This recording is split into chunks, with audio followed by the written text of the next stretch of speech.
נספר על כל השנה עם המורה שלנו תהילה. כל החברים כבר כאן, סוף שנה זה הסימן לעשות פה קצת בלגן.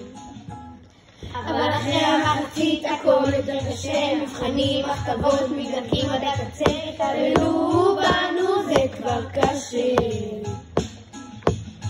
תהילה, מלכה ואהב ונסיכה, בשבילכם נכון, בשבילכם קצת שוחה, פתח את הסידור, תיכנס לתפילה. מה קורה פה? מה הולך פה? מה אתם עושים? אז נאחל לך תהילה, בריאות, אושר והצלחה.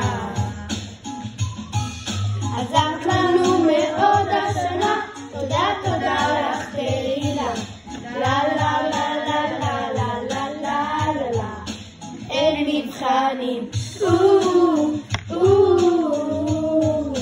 כיתת בנים, ביי לבנות, מקבלים תהילה.